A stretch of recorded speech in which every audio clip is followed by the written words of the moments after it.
pastinya apapun itu kan daring ya. Nah, orang tua pasti, apa ya, terserah gitu, nggak kayak yang buka HP anaknya apa gimana, kayak, "Apa yang kamu lakuin hari ini? Ngapain aja?" Gitu kan, enggak kan ya. Ya pasti ngelihatnya cuman, "Apa sih main HP gitu, kamu tuh nggak ini." Nah, itu adalah, awal-awal dari, timbulnya cekcok gitu. Nah, kalau dari Seva sendiri gitu, apa ya, kalau Seva sebagai remaja gitu, main atau kita, seneng-seneng itu kalau, Seva itu ya iya, boleh, dan itu juga hak kita gitu loh. Hak kita untuk bisa seneng dan bahagia gitu. Tapi, ada tapinya. Sebelum kita bisa bersenang-senang, kita pun juga harus bisa menyelesaikan tanggung jawab kita gitu. Makanya saya dari kecil diajarin kalau misalkan, iya nggak apa-apa milih ini, milih itu, milih sekolah di sini, milih jadi ini, milih nanti kuliahnya masuk ke ini, nggak apa-apa, asal bisa bertanggung jawab gitu. Jadi kalau misalkan, apapun keputusan Seva, ya udah nggak apa-apa gitu. Tapi ya harus bisa bertanggung jawab atas apa yang udah saya ambil gitu. Nah, terus kalau misalkan ngerasa kayak overthinking kayak, "Ih, tapi loh Chef, gimana coba nggak overthinking, gimana coba nggak insecure, orang yang, apa, yang kayak, eee, apa ya, nggak bisa ngehargain usaha kita aja orang tua kita," gitu. Misalnya udah dapat nilai 85 gitu, bagus lah ya, tapi masih aja kayak orang tua tuh bandingin gitu loh. Ini sih kayak yang emang paling sering gitu kan antara orang tua dan anak tuh kayak ngebandingin gitu. Jadinya orang tuanya tuh, eee, apa ya, nggak ngerti juga gitu, ini kenapa sih anakku nggak bisa dapet 100 padahal sih anak orang itu tuh dapetnya 100 bisa loh, kenapa anakku nggak bisa gitu. Kadang orang tua itu ngerasa kalau, eee, kadang orang tua itu nggak ngerasa kalau, beliau-beliau itu terlalu menekan anaknya gitu. Kenapa saya bisa ngomong kayak gini? Soalnya karena orang tua nggak ngehargai, tapi malah menekan gitu loh. Jadinya kalau misalkan, dibilang support system itu 50-50 gitu. Kadang iya, kadang enggak. Karena, di samping orang tua itu yang dukung kita, ya kita sebagai remaja juga tahu beliau itu orang tua kita gitu kan ya. Nah, kita sebagai remaja juga tahu kalau orang tua kita itu sayang sama kita, kita tahu gitu. Kalau nggak sayang mungkin kita udah ditelantarin di pinggir sungai gitu, nggak dibiayain sekolah, nggak bisa makan enak, nggak bisa tidur di rumah bareng beliau-beliau gitu kan ya. Tapi di satu sisi juga, orang yang paling bisa bikin down itu ya orang tua gitu. Karena kalau misalkan, kayak si A ngomong, "Apa sih kamu tuh, cantikan juga aku, pinteran juga aku," kayak masih bisa lah dibodo amatin tuh masih bisa nguatin mental gitu. Kalau orang tua yang bilang tuh kayak rasanya itu, wah deep banget gitu, dalam banget gitu, artinya kayak, ya Allah, aku udah sedikit mematahkan kepercayaan orang tuaku gitu, jadi kayak down banget dan, apalagi kalau misalkan sama-sama punya gengsi gitu, kayak, udah pemikirannya nggak sejalan, terus juga, bukannya nyari titik permasalahannya biar diomongin bareng-bareng secara, apa ya, pengennya gimana orang tuanya, anaknya pengennya gimana. Nanti kan bisa tuh dicari titik jalan keluarnya bareng-bareng gitu kan ya. Tapi kan kalau misalkan emang udah kayak saling menutup telinga, pengennya gini gini gini, misalnya Seva pengennya kuliah ngambil, sastra gitu, tapi orang tua pengennya, Seva jadi dokter gitu. Nah nah kalau kayak gitu kan, eee, berarti kan orang tuanya gitu belum mengenal gitu loh, belum mengenal anaknya secara apa ya, secara keseluruhan gitu. Soalnya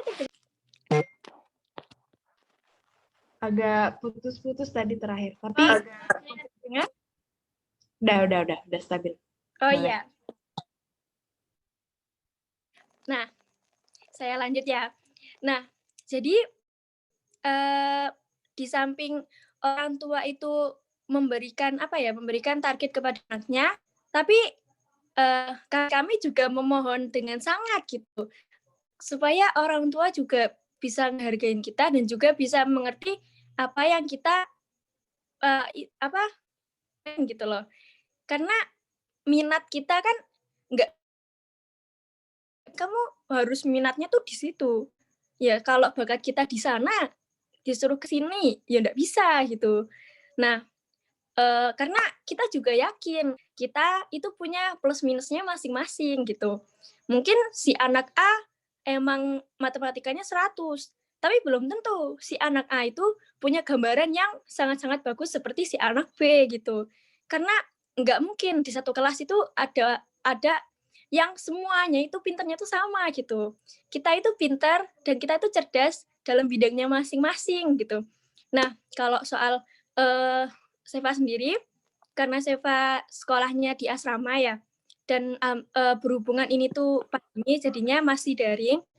Kalau dibilang support sistemnya itu keluarga, bagi Seva sendiri teman pun itu support sistemnya Seva banget gitu. Coba kalau misalkan Seva nggak punya teman yang sangat-sangat bisa support Seva, ya mungkin Seva udah nggak tahu ya sekarang jadi apa Seva, karena benar-benar nguatin banget punya teman yang bisa saling memahami, saling mengingatkan, bersama-sama buat jadi orang yang bisa membahagiakan orang tua. Karena Seva yakin nggak ada satupun anak yang pengen mengecewakan orang tua tuh nggak ada gitu.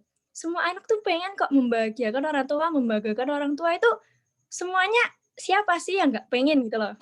Nah, tapi lika-likunya tadi, dan itu biasanya ada di anak remaja gitu kan ya. Nah, kalau saran Seva, tips dari Seva gitu loh ya. Nah, kalau misalkan ngerasa lagi overthinking, ngerasa insecure, kok tapi Seva menekankan banget kalau jangan pernah melabeli diri beban orang tua, melabeli diri nggak bisa apa-apa, melabeli diri useless gitu. Diri sendiri aja nggak percaya sama diri sendiri. Gimana orang lain bisa percaya sama kamu gitu. Kalau saya sih gitu, yakin aja gitu. Bakatku ada di sini, minatku ada di sini. Ya kalau misalkan dibilang kok kamu nggak bisa ini sih, ya udah emang nggak bisa, terus gimana gitu loh. Karena kita nggak bisa jadi orang yang perfect, nggak ada manusia yang sempurna kan ya. Nah, kita semuanya itu bisa gitu, di bidangnya masing-masing. Jadi buat apa ngerasa insecure? Standar diri sendiri itu ya diri sendiri ya teman-teman. Nah, jangan kita ngikut standar orang lain gitu. Karena ya udah itu kan standarnya dia. Kenapa kita ngikutin dia gitu loh? Kita ini berharga kok, asal kita mikir kalau diri kita tuh juga berharga gitu loh. Gimana orang lain bisa yakin sama, dan apapun yang terjadi gitu, Seva tekanin banget buat hidup itu megang prinsip gitu.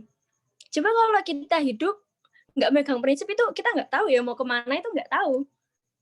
Mau ke sini ngikut teman, iyalah ke sini, wah iyalah ikut aja, nggak tahu juga mau ngapain ini, aku juga nggak tahu hidup mau ngapain gitu kan ya. Udah kayak nggak punya prinsip gitu. Jadi yang first step sih itu ya satu, punya prinsip gitu, punya prinsip yang mau dipegang gitu loh. Nah, kalau yang kedua itu, kalau misalkan kita ngerasa kita beban apa segala macam itu, jangan melabeli diri kita gitu. Karena kita itu berharga loh teman-teman.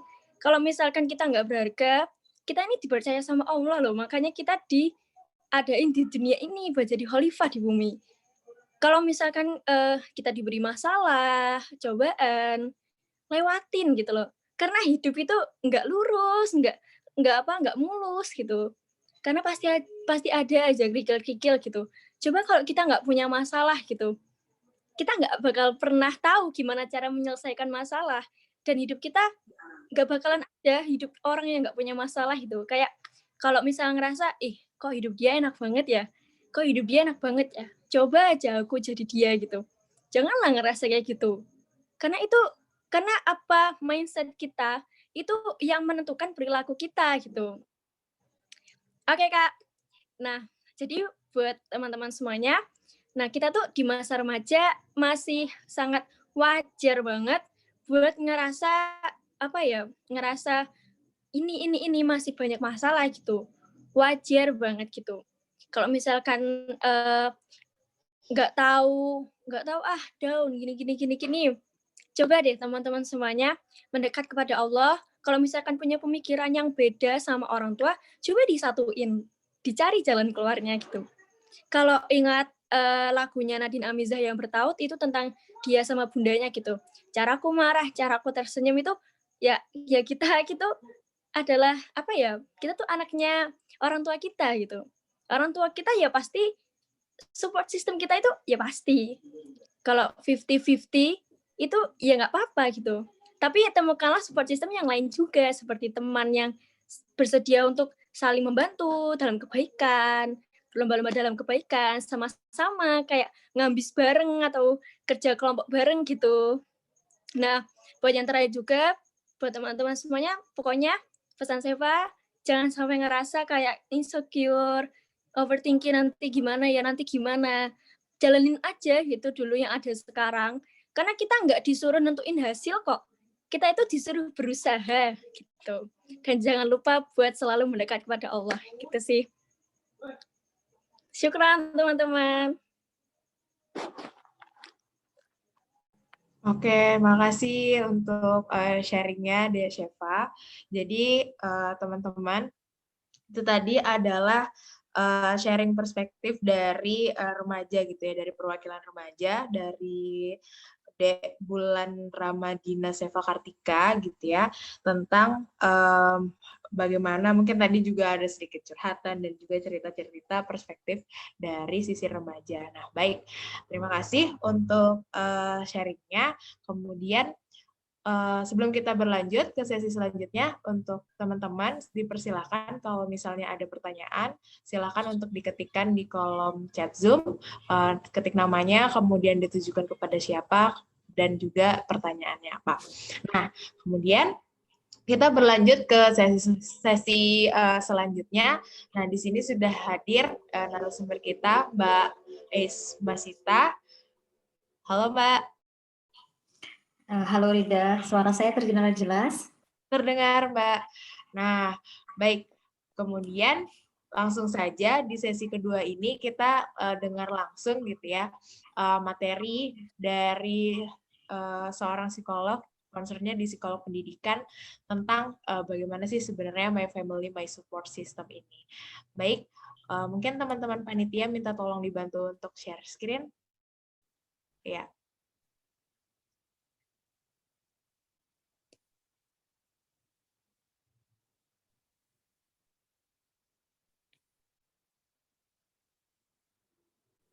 Sudah? Oke, baik. Nah, kepada Mbak Ais dipersilahkan. Oke, selamat malam teman-teman semua. Assalamualaikum warahmatullahi wabarakatuh. Alhamdulillah, suatu nikmat yang luar biasa gitu ya. Hari ini saya bisa bertemu dengan teman-teman.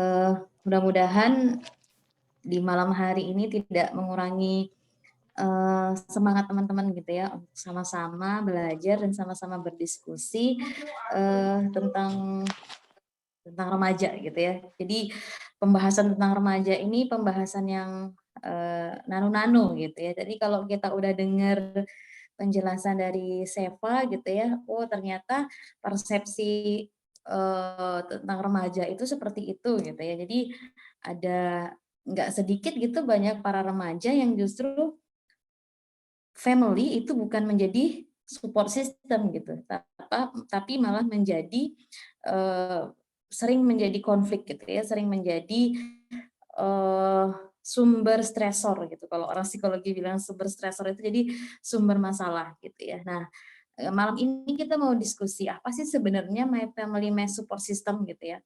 Rida, apakah ininya sudah di-share? Saya belum melihat apa, screen-nya ya, gitu. Oke, ini Mungkin, Mbak. teman-teman semua, gimana kabarnya malam ini? Sehat ya? Mudah-mudahan sehat, sehat fisiknya dan juga sehat mentalnya gitu. Karena kita semua sekarang sedang di masa apa nih, masa transisi gitu ya. Transisi dari yang sebelumnya kita mengalami apa nih ya, semacam bencana dunia gitu ya, corona, kemudian kita saat ini kita sudah harus beradaptasi dengan sistem yang baru gitu ya, banyak yang online gitu ya. Terus yang awalnya kita bisa berkumpul dengan mungkin banyak teman, tapi sekarang jadi terbatas seperti itu ya teman-teman. Nah, mudah-mudahan kita bisa tetap menjaga kesehatan fisik kita dan juga menjaga kesehatan mental kita gitu ya. Gimana sehat mental kan ya semua hari ini gitu ya. Jadi kalau teman-teman sehat mental insya Allah kita bisa diskusi nanti beberapa jam ke depan. Sehat mental itu bukan berarti kita semacam apa nih teman-teman. Biasa kalau banyak gitu ya. Jadi kalau teman-teman itu konsultasi ke saya itu takut gitu. Karena dikira psikolog itu nanganin orang-orang yang gila gitu ya atau orang-orang yang ya udah bermasalah gitu ya. Padahal nggak seperti itu gitu teman-teman. Oke, hari ini kita mau bahas tentang remaja. Teman-teman semua kalau kita pikir-pikir gitu ya, coba kita flashback gitu ya ke belakang gitu ya.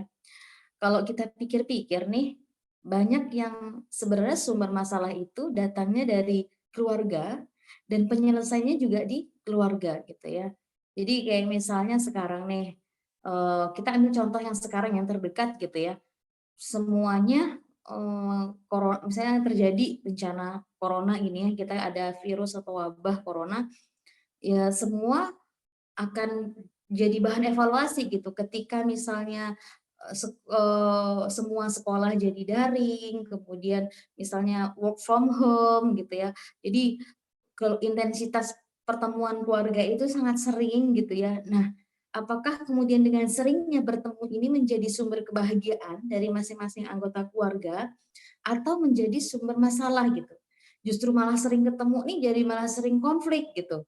Nah, ini menjadi evaluasi. Nah, makanya sebenarnya penyelesaiannya juga ada di keluarga gitu. Jadi anak-anak yang tumbuh dengan apa bahasanya ya dengan baik, yang bisa memaksimalkan potensi dirinya, punya perasaan emosi yang hangat, punya penyelesaian masalah yang misalnya kemudian baik gitu. Nah, itu biasanya tumbuh dari keluarga-keluarga yang hangat, keluarga-keluarga yang suportif, keluarga-keluarga yang memberikan kesempatan untuk anak-anaknya tumbuh gitu. Nah, kemudian ada pertanyaan, berarti Mbak kalau misalnya saya lahir dari keluarga yang misalnya mohon maaf, ayah ibunya broken home, kemudian sering konflik, apakah bisa kemudian saya tumbuh menjadi anak yang ya berprestasi atau menjadi anak yang bisa mencapai cita-citanya gitu ya. Kira-kira bisa nggak teman-teman? Bisa gitu. Jadi lingkungan family ini ada banyak aspeknya gitu. Yang terdekat orang tua. Kemudian yang kalau misalnya keluar lagi, jadi nggak hanya kalau misalnya family-nya bermasalah, ada lingkungan eksternal gitu ya. Jadi eksternal ini apa? Jadi semacam support system, bisa sekolah, bisa lingkungan pertemanan. Nah, kalau misalnya keluarganya ini misalnya broken home bermasalah, tapi dia ketemu dengan support system yang lain, misalnya guru yang memberikan support yang bisa menjadi pengganti orang tuanya, tetap bisa dia menjadi apa namanya menjadi anak-anak yang atau menjadi remaja-remaja yang tumbuh dengan potensi-potensi yang ada atau bisa anak-anak yang mempunyai potensi-potensi yang bisa diasah dan dikembangkan seperti itu ya. Nah, eh, selanjutnya saya mau tahu nih pandangan teman-teman. Nah, jawabannya ditulis di kolom chat ya, teman-teman. Jadi hari ini kita banyak diskusi dan mudah-mudahan teman-teman juga bisa interaktif gitu. Nah, kira-kira menurut teman-teman remaja itu apa sih gitu? Nah, silakan teman-teman dituliskan di kolom chatnya. Remaja itu apa? Terserah apa yang pertama kali muncul di pikiran teman-teman terkait dengan remaja. Silakan. Saya kasih waktu 5 menit kali ya. Oke, masa peralihan. Oke. Apalagi nih, baru 1 orang nih yang jawab. Proses mencari jati diri. Ya.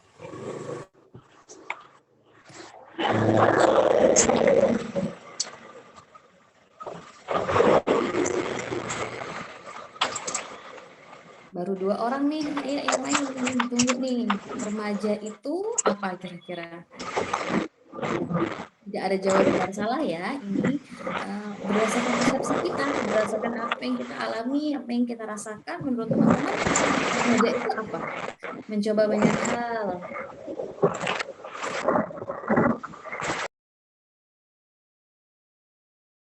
Baru 3 orang nih dari 37 peserta. Proses menuju dewasa, proses mencari bakat yang sesuai. Oke. Fase coba-coba. Oke, apalagi nih? Fase galau, ya. Apalagi nih teman-teman?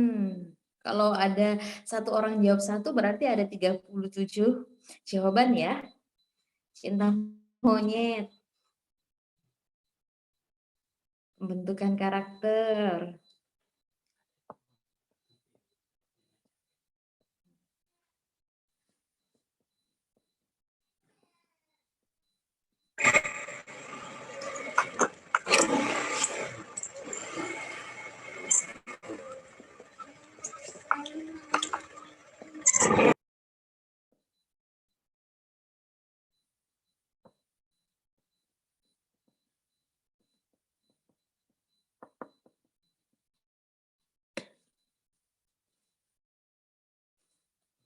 Pengembangan potensi diri, oke.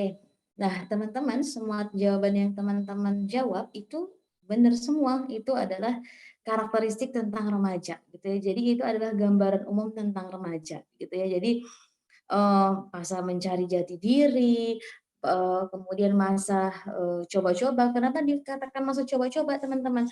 Karena masa remaja itu keingintahuannya besar, gitu ya. Jadi, nah, jadi fase pembentukan karakter.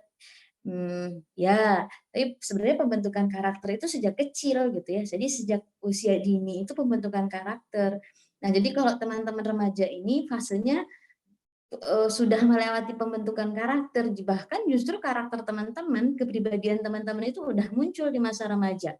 Jadi teman-teman tuh udah semacam udah ada karakter tetap gitu dari ketika remaja atau kepribadiannya udah menetap gitu ya. Jadi apalagi nih fase mencari mengembangkan potensi diri gitu ya. Nah, itu memang semua adalah tahap atau dalam psikologi itu dikenal dengan tahap perkembangan remaja gitu ya. Nah, next slide selanjutnya kita akan bahas nih satu-satu tentang tahap perkembangan remaja. Jadi teman-teman harus paham gitu. Kenapa? Karena jadi nggak kaget gitu, nggak kagetan ketika misalnya, ya kok tadi kalau di Seva bilangnya, ternyata ketika udah di masa remaja itu ada banyak hal-hal yang ya kita yang sebelumnya kita nggak tahu gitu, ternyata ada fase-fase yang, oh ternyata ini ya, oh ternyata ini gitu ya. Nah, masa remaja itu apa? Nah, masa remaja itu sendiri apa tadi udah dijawab sama teman-teman ya, masa peralihan. Ya, benar. Jadi masa remaja itu adalah masa transisi gitu. Jadi masa transisi. Nah, kalau transisi atau perpindahan berarti ada perpindahan dari saat X ke Y gitu ya, atau dari perpindahan satu tempat ke tempat yang lain. Nah, masa transisi ini, masa transisi apa maksudnya teman-teman? Masa perpindahan dari masa kanak-kanak menuju masa dewasa. Nah, itu disebut dengan masa remaja gitu ya. Nah, masa remaja ini bisa berlangsung lama atau bisa transisi ini bisa berlangsung lama atau bisa berlangsung lambat gitu. Jadi sebenarnya bahkan di beberapa negara mereka nggak ngelewatin masa remaja, teman-teman. Jadi remaja ini hanya istilah yang digunakan gitu ya. Bahkan mereka langsung menjadi anak-anak yang dewasa gitu. Nah, dewasa secara apa? Secara cara penyelesaian masalahnya, emosinya langsung matang gitu. Kenapa? Karena memang sudah disiapkan dari sejak kecil gitu ya untuk kemudian siap mengalami fase itu atau masa transisi itu gitu. Nah, jadi itu dulu harus dipahami gitu ya. Jadi teman-teman sekarang ini lagi berada pada masa transisi gitu. Nah masa transisi ini makanya ada orang sebagian bilang masa transisi itu sebagai masa apa ya teman-teman, masa abu-abu gitu ya. Nah jadi tergantung kita mau lama atau cepat. Nah itu tergantung bagaimana ketika masa kanak-kanak kita terbentuk dan bagaimana peran keluarga dalam menyiapkan anak-anaknya untuk menjadi remaja-remaja yang ya remaja-remaja yang hebat, remaja-remaja yang tangguh seperti itu ya teman-teman. Nah, next ada tugas-tugas perkembangan yang harus dipenuhi gitu ya, atau yang harus dicapai ketika teman-teman berada pada fase remaja. Apa aja nih tugas-tugas perkembangan atau apa aja hal-hal yang harus dicapai nih ketika aku berada pada fase ini gitu ya. Next slide bisa dilanjutkan. Nah, next lagi nih nyangkut nih. Nah, yang pertama, belajar dan menerima peran sosial maskulin dan feminim. Jadi teman-teman itu di masyarakat itu sudah mulai diakui. Kamu sebagai wanita, sebagai laki-laki, tugasmu sebagai wanita itu apa? Sebagai laki-laki itu apa? Gitu ya. Itu sudah mulai diakui di masyarakat gitu ya. Jadi sudah meskipun belum diberikan tanggung jawab sepenuhnya, tapi ini sudah mulai diakui keberadaan teman-teman. Ya enggak, ya kan? Kalau nanti teman-teman udah misalnya ada yang udah mulai 17 tahun, udah bikin KTP kan. KTP itu sebagai bentuk wujud kalau teman-teman itu mulai diakui keberadaannya. Gitu ya. Kemudian tercapainya hubungan baru yang matang dengan teman sebaya. Jadi teman-teman, iya enggak sih? Ini saya konfirmasi ke teman-teman. Jadi ketika remaja, relasi kita atau hubungan kita dengan orang tua itu lebih tidak intens atau lebih sedikit dibanding dengan peer atau teman sebaya. Bahkan kepercayaan atau misalnya kalau teman-teman kalau ada masalah sharingnya ke siapa? Ke teman gitu ya. Ternyata memang tahap perkembangannya seperti itu. Jadi pengaruh teman itu lebih kuat. Nah, makanya kenapa ada istilah bilang pilihlah lingkungan yang baik, pilihlah teman yang baik. Karena apa? Itu akan mengarahkanmu kemana gitu ya. Nah, itu ternyata tugas perkembangan remaja gitu. Kemudian tercapainya kemandirian emosional. Jadi perkembangan otak atau perkembangan emosi teman-teman di masa remaja itu belum matang sepenuhnya gitu ya. Nah, jadi masih tetap ada bimbingan dari orang dewasa, dalam hal ini adalah orang tua, termasuk dalam hal pengambilan keputusan gitu ya. Nah, makanya peran keluarga itu apa? Membimbing teman-teman atau mengarahkan teman-teman untuk mengambil keputusan, meskipun keputusan itu ada di teman-teman gitu ya. Mulai memilih karir, memilih dan menyiapkan karir. Mulai misalnya usia remaja itu sampai usia berapa sih Mbak? Ada yang sampai 24 tahun, ada yang menyatakan sampai 18 tahun gitu ya. Jadi kan udah mulai kuliah ya teman-teman ya, sudah mulai aku cita-citaku apa gitu ya. Nah, itu dan yang lainnya. Itu tugas perkembangan yang teman-teman bisa baca dan bisa dalamin seperti itu. Nah, memang masa transisi ini yang kemudian bisa menimbulkan apa ya semacam kegalauan, kebingungan gitu. Karena teman-teman masih pada fase transisi, secara emosi belum matang. Kemudian secara kognitif juga ada keingintahuan yang besar. Jadi ada semacam kesenjangan atau kejenjangan gitu ya. Nah, belum lagi termasuk misalnya perkembangan fisik yang cepat gitu ya, perempuan yang mulai ada perubahan-perubahan maupun laki-laki itu perubahannya cepat gitu, hormonalnya cepat gitu. Nah, makanya ini yang kemudian menjadi titik kritis yang memang kenapa kok misalnya bisa ada kenakalan remaja, perilaku menyimpang remaja. Nah, ini ternyata sumbernya itu dari situ teman-teman gitu ya. Next. Nah, ini tadi, apakah harus remaja itu harus krisis atau harus mengalami kegalauan atau harus berontak? Enggak, teman-teman. Di masa transisi ada loh remaja-remaja yang bisa melewati fase remaja itu dengan soft gitu ya. Ya ada masalah, tapi dia bisa menyelesaikan masalah itu dan bisa bangkit gitu. Nggak mungkin ya teman-teman, nggak ada orang yang nggak ada masalah gitu. Semua orang punya masalah gitu ya. Jadi cuman bagaimana kemudian kita menyelesaikan permasalahan itu. Dan setiap orang itu sudah punya sumber daya, teman-teman. Jadi setiap orang itu sudah dikaruniai kemampuan untuk bagaimana memanajemen dirinya untuk misalnya menghadapi stres, menghadapi permasalahan, itu sudah ada sumber daya di dalam diri kita. Dan itu bekalnya dari mana teman-teman? Dari keluarga gitu ya. Bagaimana orang tua mengajari kita terlibat di dalam keluarga dalam pengambilan keputusan gitu ya. Nah, itu sumbernya dari keluarga. Dan teman-teman juga ya besar kira-kira karakter kepribadian kita sumbangsinya dari mana? Ada dari genetik, misalnya ada dari keluarga, ada dari interaksi bagaimana pengasuhan yang diterapkan di keluarga. Nah, itu sangat erat kaitannya gitu. Kemudian next, ini saya sampai jam berapa Mbak Rida? Saya tolong diingatkan ya kalau waktunya sudah habis. Nah, menurut Narsia, jadi dia menjelaskan gitu ya, ada beberapa karakteristik. Jadi identitas itu ada ada beberapa jenis identitas, kan memang masa remaja ini masa pencarian identitas ya. Kemudian dia mengklasifikasikan, ini loh ada identitas remaja itu seperti ini. Nah, kita refleksikan kira-kira kita ini udah ada di fase mana gitu ya, udah masuk ke golongan yang mana nih gitu. Yang pertama adalah identitas paripurna. Ini kayaknya perfect banget nih remaja yang paripurna gitu ya. Apa nih remaja yang paripurna? Satu, punya komitmen gitu ya, punya prinsip gitu. Jadi ya dia nggak melewati fase krisis gitu. Kalaupun ada masalah dia bisa melewatinya. Gitu. Kemudian meyakini apa yang dicita-citakan. Aku pingin, misalnya aku pingin jadi dokter atau aku pingin jadi desainer. Ya dia memperjuangkan cita-citanya itu gitu ya dengan totalitas gitu. Kemudian terinspirasi dari harapan orang tua. Jadi orang tua itu berperan penting untuk bagaimana memberikan gambaran tentang ya cita-cita yang di masa depan itu apa gitu. Bukan memaksakan kehendak, ya bukan memaksakan cita-cita anaknya, tapi bagaimana kemudian mendampingi. Jadi diberikan gambaran gitu. Nah, kemudian dekat dengan keluarga, respect pada orang tua gitu ya. Jadi peka dengan orang tua butuh apa ya, keluarga dijadikan tempat sharing dan caring.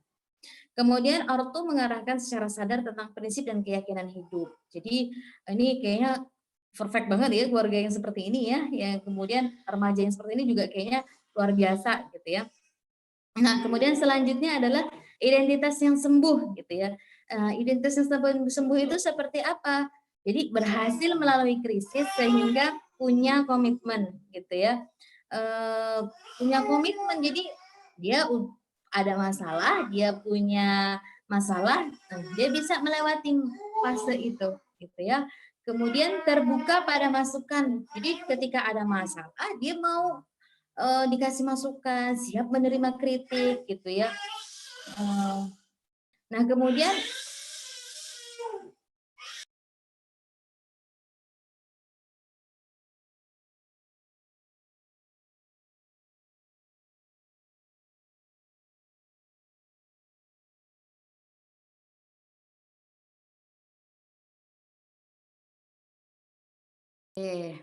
lanjutkan ya. Nah, ada identitas yang sembuh. Identitas yang sembuh itu seperti apa gitu. Jadi orang tua berfungsi sebagai mendorong untuk mandiri gitu ya. Orang tua siap hadir dan mendukung saat dibutuhkan. Jadi oke, 3 menit. Nah, jadi orang tua itu fungsinya sebagai tadi support system gitu ya. Jadi orang tua itu berfungsi sebagai teman gitu ya. Jadi ya teman itu gimana teman-teman? Ya, teman itu dia nggak ada judgement gitu ya. Tidak menghakimi gitu ya. Nah, itu adalah identitas sembuh gitu, dan bagaimana kondisi orang tua itu seperti itu. Next lagi. Nah, ada identitas yang sakit. Yang sakit itu seperti apa? Yang pertama, dia sedang mengalami krisis, belum berkomitmen. Jadi dia masih galau nih. Galau, belum tahu nih mau kemana. Temannya ke A, dia ikut ke A. Temannya ke B, dia ikut ke B. Gitu ya. Jadi belum punya komitmen, belum punya prinsip gitu ya. Kemudian berkeinginan kuat meraih sukses dengan harap-harap cemas. Jadi ragu-ragu gitu. Bener nggak ya aku jadi sini? Bener nggak ya apa yang aku ambil gitu? Ada perasaan insecure muncul. Nah, ini adalah remaja-remaja yang sakit gitu ya. Sakit ini bukan berarti negatif ya teman-teman. Berarti ketika kita masih identitasnya sakit, berarti kita punya catatan. Oh, berarti aku harus tumbuh, aku harus growth gitu ya. Nah, itu. Kemudian identitas yang mengambang. Yang mengambang itu yang seperti apa gitu ya? Tidak punya komitmen, tidak merasa krisis, ya, cenderung tidak peduli pada masa depan atau sekedar ikut-ikutan teman.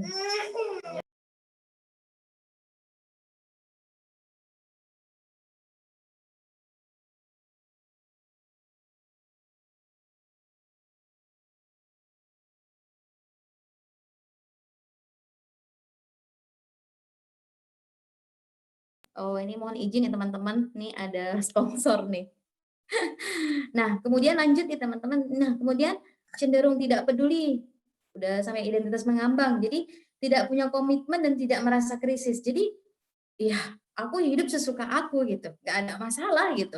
Jadi aku mau melakukan A, X, B, bodo amat gitu ya. Nah, ini adalah identitas yang mengambang gitu ya. Kemudian cenderung tidak peduli pada masa depan atau sekedar ikut-ikutan teman gitu ya. Kemudian apalagi yang terakhir, nah orang tua jarang atau tidak berdiskusi, menyerahkan secara penuh kepada anaknya.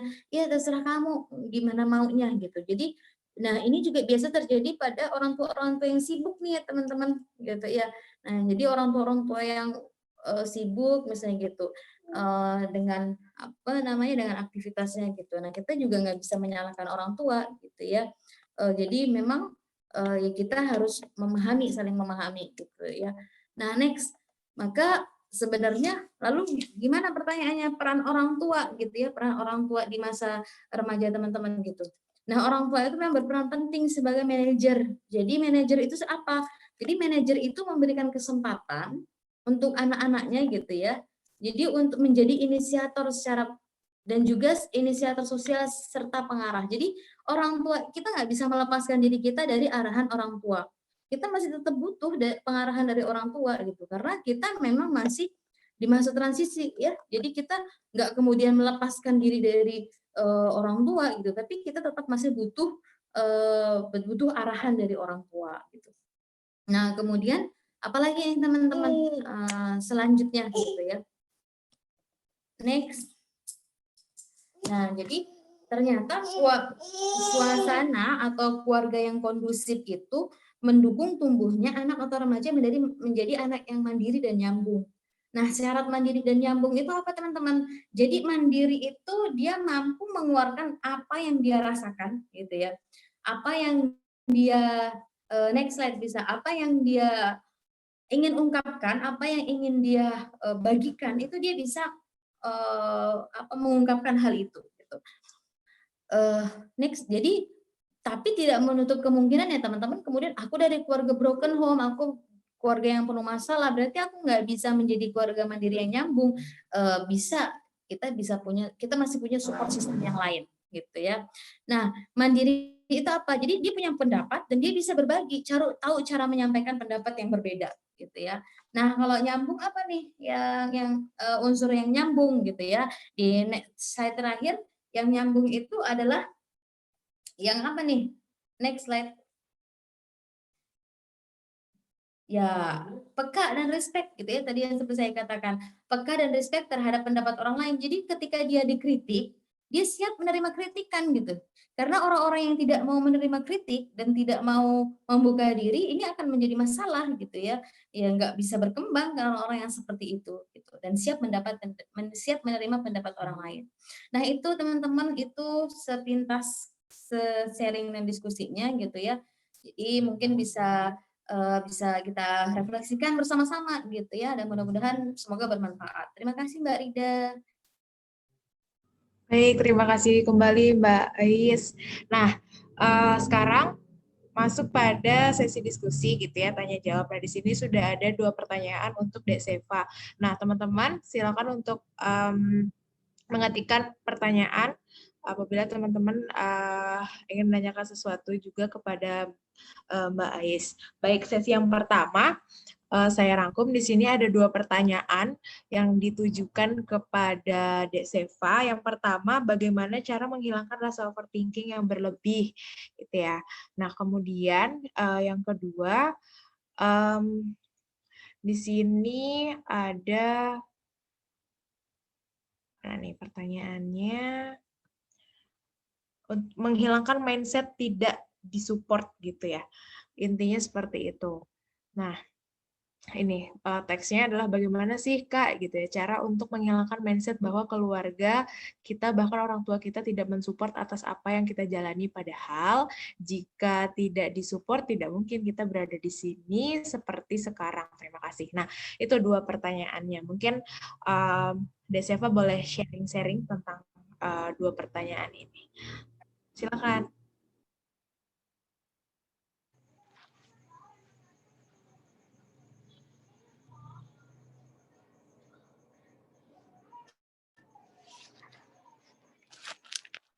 Oke, apakah suara saya terdengar?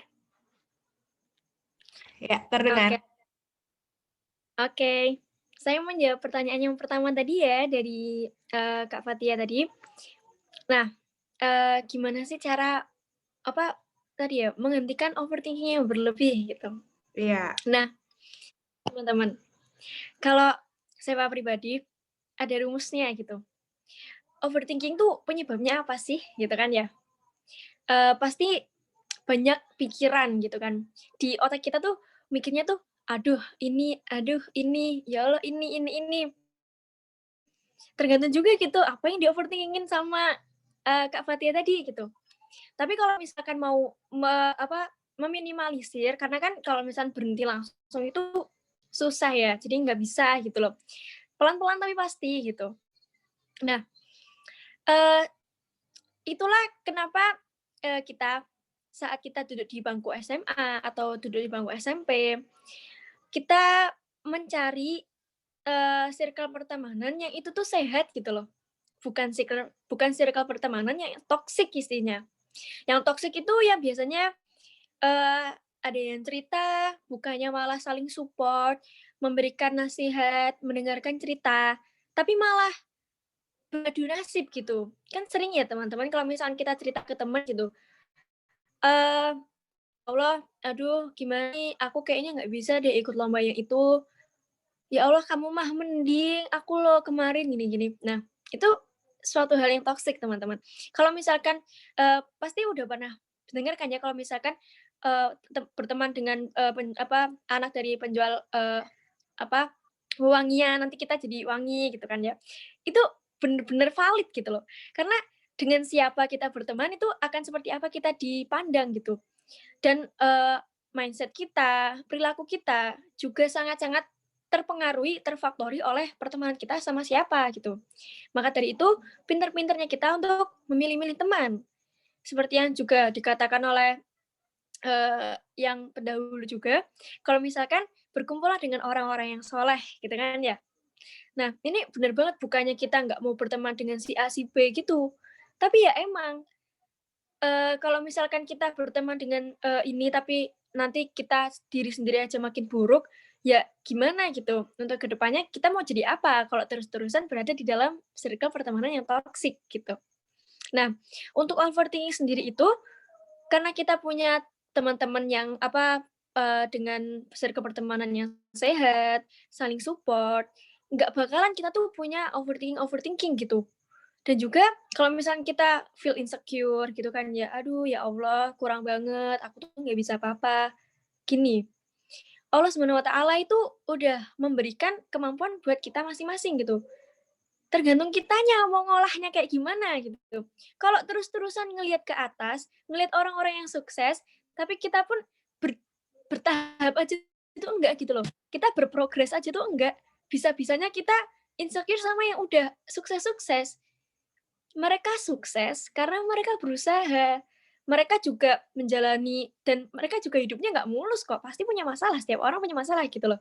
Dan mereka kok bisa sampai ada di titik atas itu kenapa? Ya karena mereka berusaha gitu. Nah, apa, kalau misalkan ngerasa insecure ya gitu, coba lihat ke bawah gitu loh. Ada orang yang lebih nggak seberuntung kita yang alhamdulillah kita ini masih disekolahkan gitu kan ya. Nah, seperti itu kalau misalkan ngerasa insecure. Nah, kalau misalnya kita ngerasa insecure juga, kasihan Allah gitu loh sebagai pencipta kita.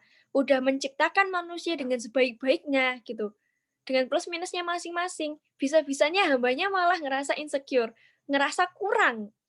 Terus kalau kita aja nggak bisa bersyukur dengan hal kecil, gimana kita bisa bersyukur terhadap nikmat yang lebih besar gitu. Itu pun juga kalau misalkan kita sebagai siswi gini ya, pasti ada dong organisasi di sekolah ya kan. Nah, biasanya orang-orang organisasi tuh orang-orang yang apa ya, bisa melakukan tanggung jawab itu, diamanai gitu. Nah, dengan di organisasi pun itu banyak belajar hal loh teman-teman. Saya sendiri, Seva, belajar banyak banget hal dari organisasi. Coba saja saya dulu nggak ikut organisasi, pasti udah apa ya, nggak bisa berpikir kayak gini tuh. Nah, menyibukkan diri dengan hal-hal yang positif, sampai kita tuh nggak ada waktu gitu loh untuk memikirkan, hal-hal yang negatif terus. Karena overthinking itu datangnya dari syaitan gitu loh teman-teman. Nggak ada overthinking datang dari Allah itu. Karena Allah pun memberikan kita apa yang kita butuhkan gitu. Allah SWT itu udah ngasih kita yang terbaik untuk hambanya. Allah Maha tahu. Nah, jadi jangan pernah ngerasa overthinking lagi ya teman-teman. Apalagi ngerasa insecure. Pokoknya ya kita berusaha dulu, berusaha sembari berdoa, melakukan yang terbaik. Kalau prinsip Seva ya, I'll doing my best gitu. Setiap Seva diamanai untuk apa, ya Seva lakuin itu semaksimal mungkin gitu loh. Entah dipuji orang atau apa, dicaci maki orang, ya kalau misalnya dipuji orang itu, ya Seva anggap bonus aja gitu. Yang penting diri Seva, saya bisa saya sendiri. Dan tadi seperti yang dikatakan Kak Ais tadi, kalau misalkan kita itu juga harus bisa menerima kritik dan saran gitu. Jangan kok kita dikasih kritik ini, terus malah kitanya overthinking, "Aduh tadi ada yang ngomongin aku gini, gimana ya?" Gitu. Wah jangan kayak gitu. Apa yang dikatain orang ambil positifnya gitu. Oh mungkin aku emang, tadi terlalu berlebihan marahnya, ada yang terluka, ya kita minta maaf gitu kan ya. Nah, itulah indahnya kalau misalkan hidup itu saling menghargai dan saling menghormati, saling mengerti gitu. Akan indah banget hidup itu. Dan akan indah banget hidup kita sendiri kalau kita sendiri bisa menganggap diri kita itu luar biasa. Gitu teman-teman. Jadi jangan pernah overthinking lagi tuh nggak zaman gitu loh teman-teman. Kita dikasih waktu, nggak hidup kita cuma sekali ngapain gitu loh kita overthinking. Padahal ada yang harus kita lakuin. Belajar dulu yang giat, beribadah, mendekatkan diri, sibuk organisasi, sibuk hal-hal positif, ikut-ikut webinar. Nah, apa yang kita lakuin itu adalah bekal untuk diri kita gitu loh. Dan nggak bakal ada kok sesuatu hal yang itu tuh useless yang kita lakuin gitu loh. Pasti setiap pertemuan itu pasti ada sesuatu hal yang bisa diambil. Seperti yang waktu kita lakuin ini, webinar ini.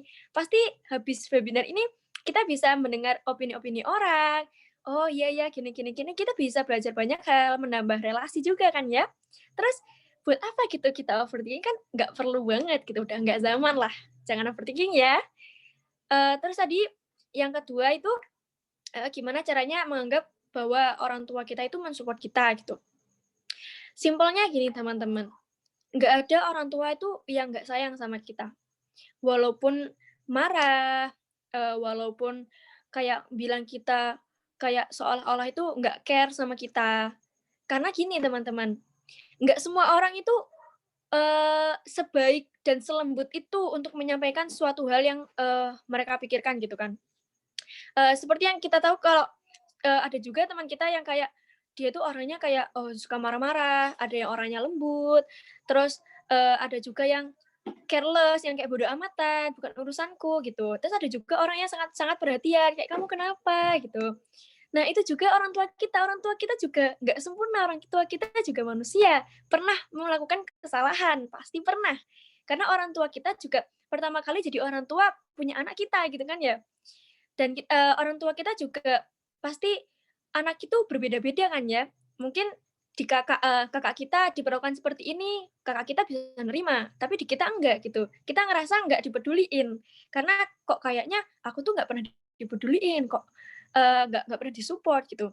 Jangan mikir kita nggak pernah disupport, karena ya nggak mungkin ada orang tua itu yang nggak doain anaknya yang terbaik, itu nggak ada gitu.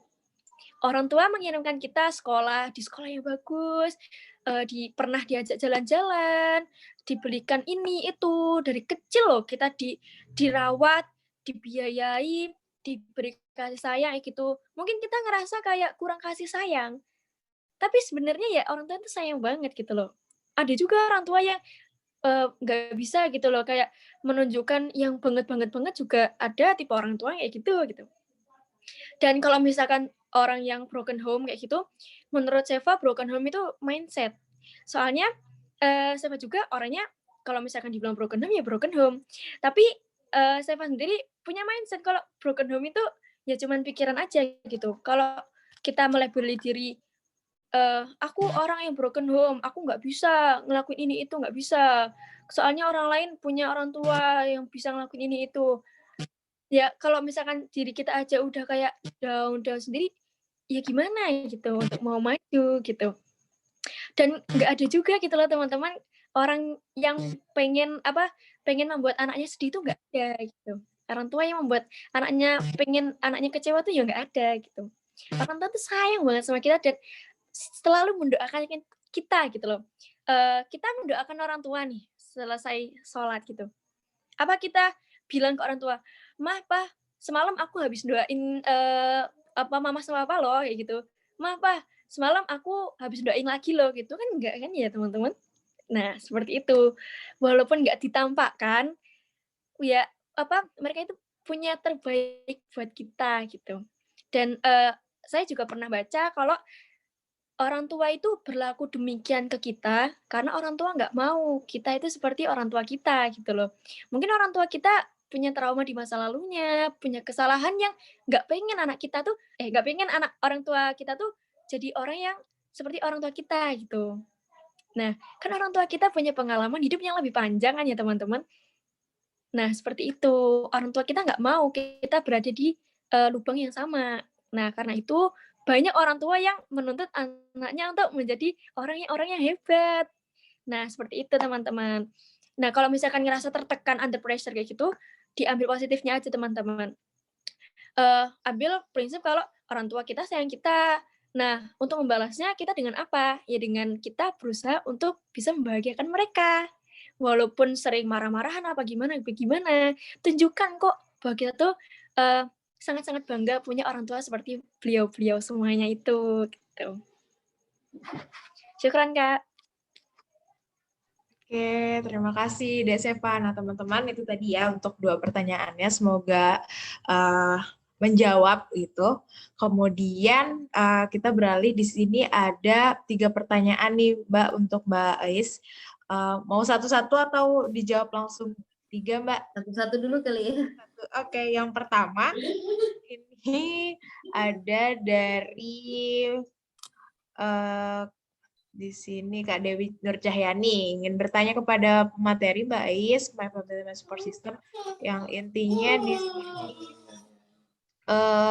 bagaimana menanggapi orang tua ataupun family yang kasusnya yaitu membandingkan anaknya yang satu dengan yang lain atau anaknya dengan tetangganya, kerabatnya, atau perbandingan yang lain yang justru membuat si anak jadi down dan tidak percaya diri karena kasus ini banyak terjadi di lingkungan keluarga, tidak hanya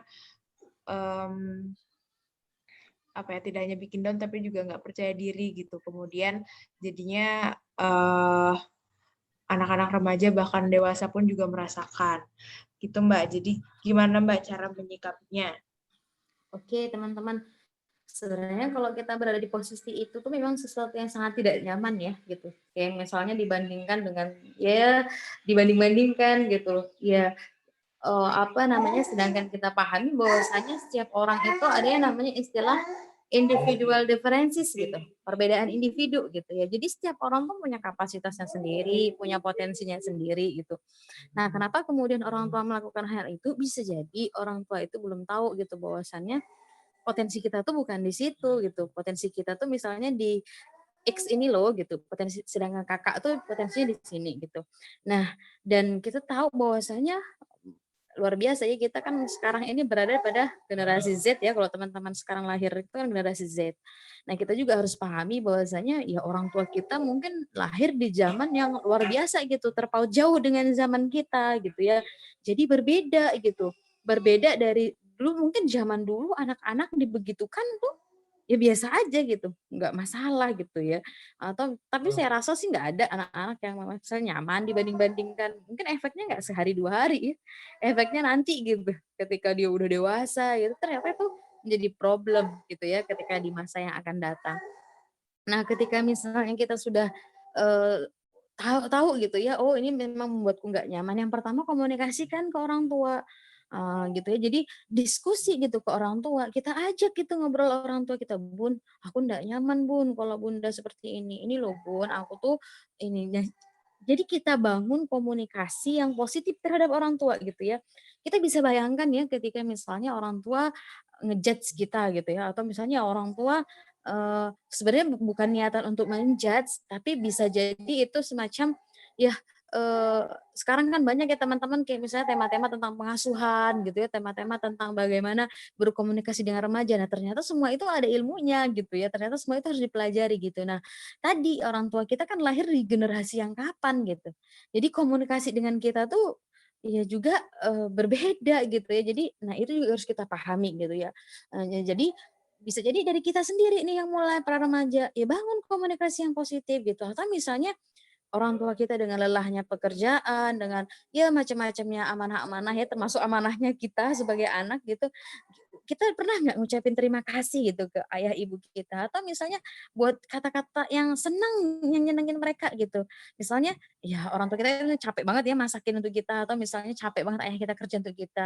Pernah nggak kita misalnya sebagai anak gitu ya, bilang ke ibu misalnya, "Bun, terima kasih ya Bun, atas masakannya hari ini," gitu. "Aku senang loh dimasakin sama Bunda," gitu. Pernah nggak kata-kata positif itu misalnya muncul gitu ya, dan itu kita bangun gitu, kita bangun, kita belajar gitu ya. Nah jadi, bukan, "Ih, apa sih lebay," nggak penting banget gitu.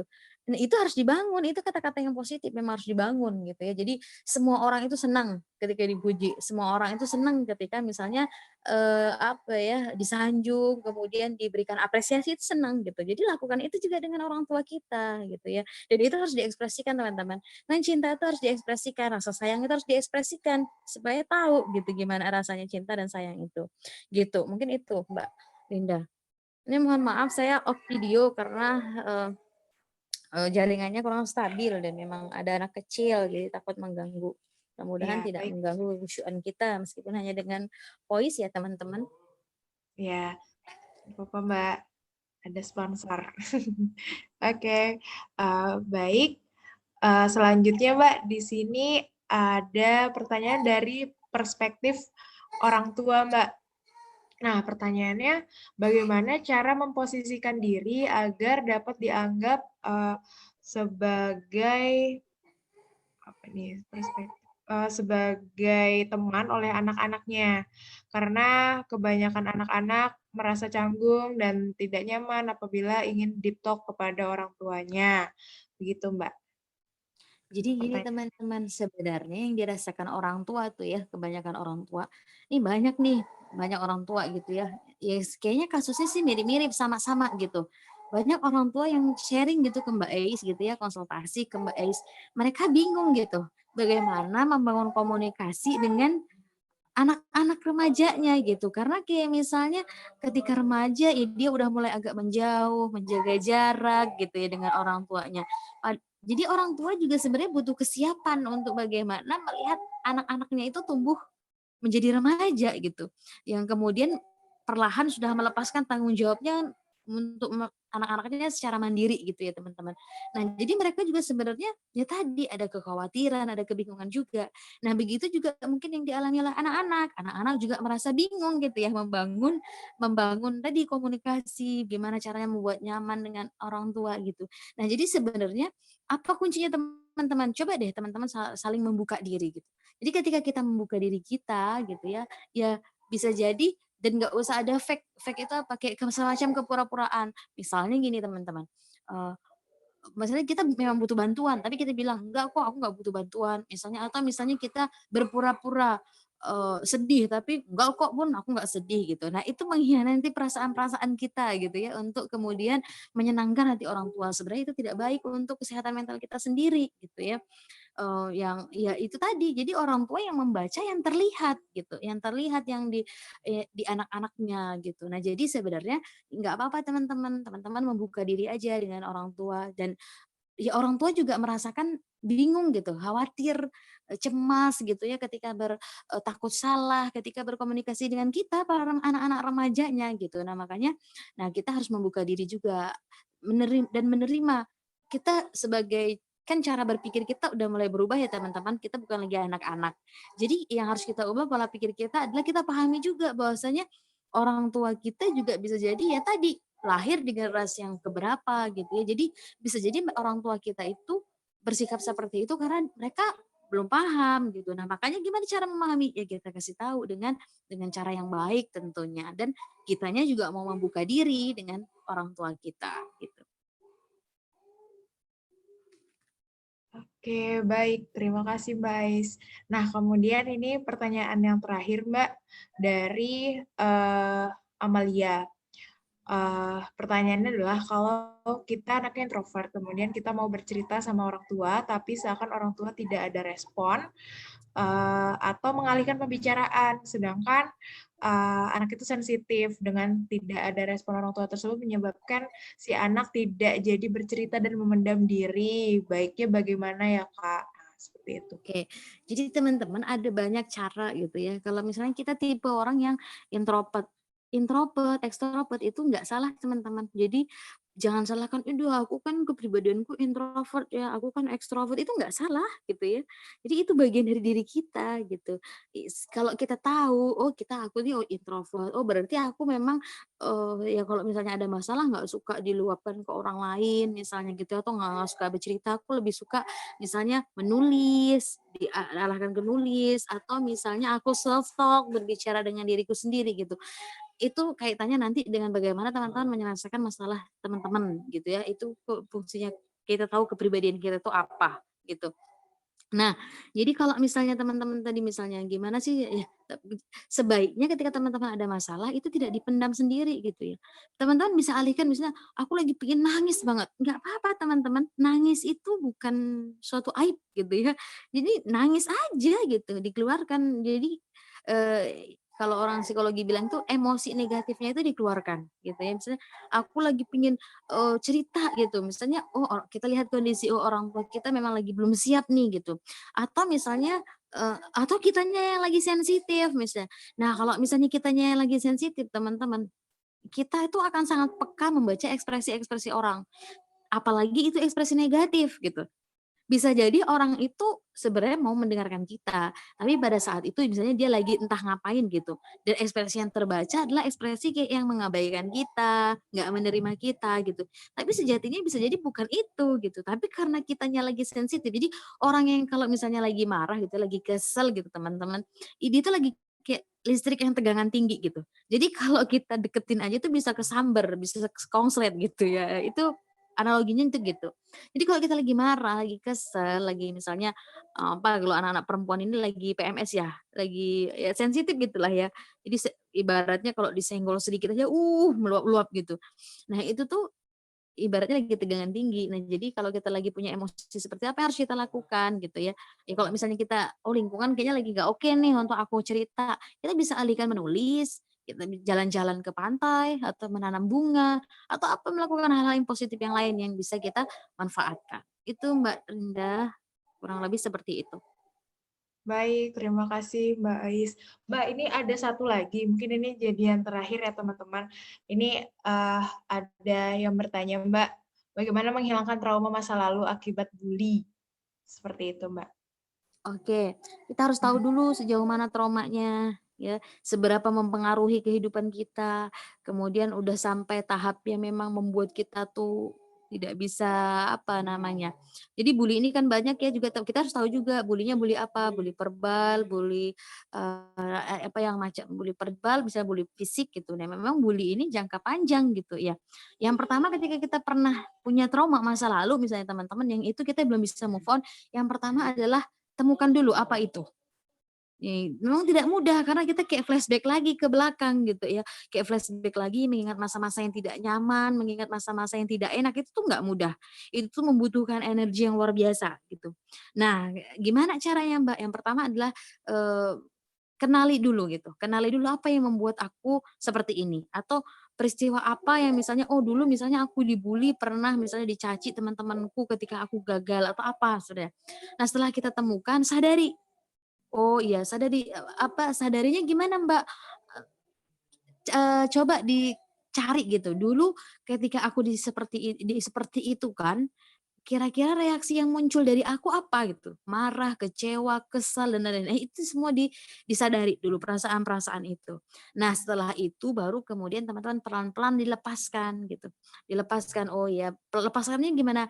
Oh iya dulu. Jadi kita mau ajak diri kita tuh untuk kayak apa ya teman-teman, kayak, me me apa, kembali perjalanan-perjalanan itu dan ya memang itu tidak mudah teman-teman, gitu. Nah, kalau memang sudah sangat mengganggu dan memang kita kesulitan, ya teman-teman bisa minta bantuan psikolog atau bisa bantuan ya psikolog terdekat gitu ya, kalau memang memang butuh bantuan, gitu. Oke, baik. Terima kasih atas jawabannya, Mbak Is. Semoga teman-teman yang bertanya sudah terjawab ya, teman-teman. Nah, kita sampai pada penghujung acara, teman-teman. Di sini kita telah mengupas tuntas gitu ya tentang tema kita pada malam hari ini tentang My Family My Support System. Kita juga sudah mendengar bagaimana sharing perspektif dari perwakilan remaja, kemudian juga dari psikolog pendidikan dari Mbak Is. Nah, untuk teman-teman peserta, jangan lupa untuk mengisi link presensi atau konfirmasi pengiriman e-sertifikat. Linknya ada di chat Zoom untuk pengiriman sertifikat nanti. Baik, karena kita sudah sampai pada penghujung acara, saya mengucapkan terima kasih banyak untuk waktu kedua narasumber kita pada malam hari ini, kepada Deseva dan juga Mbak Is. Semoga sehat selalu, kemudian semoga menjadi amal jariah dan pahala dalam meluangkan waktunya sharing pada malam hari ini.